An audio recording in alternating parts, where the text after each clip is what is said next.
കൊട്ടാരക്കരയിൽ ശക്തമായ ഇടിമിന്നലിൽ വീടുകൾക്ക് കേടുപാടുകൾ സംഭവിച്ചു. വെട്ടിക്കവല ഉളിയനാട് പ്രദേശത്താണ് ചാറ്റൽ മഴയെ തുടർന്നുണ്ടായ മിന്നലേറ്റ് വീടുകൾക്ക് നാശനഷ്ടമുണ്ടായത്. അലൻമില്ലയിലെ ബിജു യോഹനാന്റെ വീട് ഭാഗികമായി തകരുകയും കുഞ്ഞേലി, ഉമ്മൻ ഇടിക്കുള എന്നിവരുടെ ഗൃഹോപകരണങ്ങൾ കേടാവുകയും ചെയ്തു.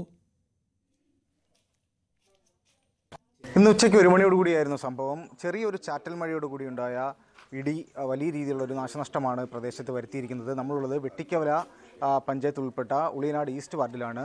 നമുക്ക് ദൃശ്യങ്ങൾ കാണുന്ന ഈ വീട്ടിൽ വലിയ രീതിയിലുള്ള നാശനഷ്ടം സംഭവിച്ചിരിക്കുന്നു. ഗൃഹനാഥൻ നമ്മളോടൊപ്പം ചേരുന്നു. നമുക്ക് ചോദിച്ചറിയാം, എപ്പോഴായിരുന്നു ഇങ്ങനെ ഈ ഒരു ഇടി വെട്ടിയത്? നാശനഷ്ടം 1 മണിയോളം എന്നാണ് പറഞ്ഞത്. ഞാൻ ഇല്ലായിരുന്നു, ഞാൻ ജോലിക്ക് പോയിരുന്നു. അന്നേരം വിളിച്ച് പറഞ്ഞേ, ഇല്ലാണ്ട് പൊട്ടിക്കീറി വീണ് അവിടെ കിടക്കുന്ന പുള്ളി സാധാരണ പുള്ളി അങ്ങോട്ടൊന്ന് മാറിപ്പോയി. അന്നേരമാണ് ഇടി വെട്ടി. പക്ഷേ പേടിച്ചു പോയി. ഭയങ്കര സൗണ്ടായിരുന്നു എന്നാണ് പറഞ്ഞത്. അത് മനുഷ്യന്ന് പറഞ്ഞാൽ കുറേ ഇടിഞ്ഞിട്ടുണ്ട്. തോന്നിയത് സ്വിച്ച് ബോർഡ്, TV മിക്കവാറും ഉള്ളതൊക്കെ പോയി കാണും. ഇനിയിപ്പോൾ കറണ്ട് വന്ന് നോക്കിയെങ്കിലേ കറക്റ്റായിട്ട് അറിയാൻ പറ്റും. വലിയ ശബ്ദമായിരുന്നു, ഭയങ്കര സൗണ്ടായിരുന്നു. തെങ്ങിനെന്ന് പറഞ്ഞാൽ തെങ്ങേ വന്ന് അടിച്ചിട്ടാണ് ഈ നമ്മുടെ ഭിത്തിയിലോട്ട് അടിച്ചേക്കുന്നത്. മെയിൻ ഹാളിലും പിന്നെ മെയിൻ ഹാളിലും ഒരു ബെഡ്റൂമിലും ബൾബ് പൊട്ടിത്തെറിച്ചു. സ്വിച്ച് ബോർഡ് പോയി, സ്റ്റെബിലൈസർ.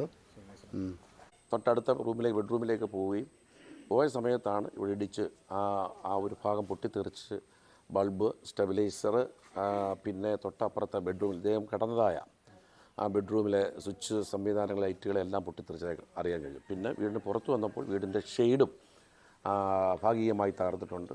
ചേർന്ന് നിൽക്കുന്ന ഒരു വലിയ തെങ്ങ് പരിപൂർണമായി തകർന്നു. അതിനകത്ത് അത് പൊട്ടിക്കീറി അതിനകത്തൂടെ തെങ്ങിൻ്റെ ചോറ് കൃത്യമായി നമുക്ക് കാണാൻ കഴിയും.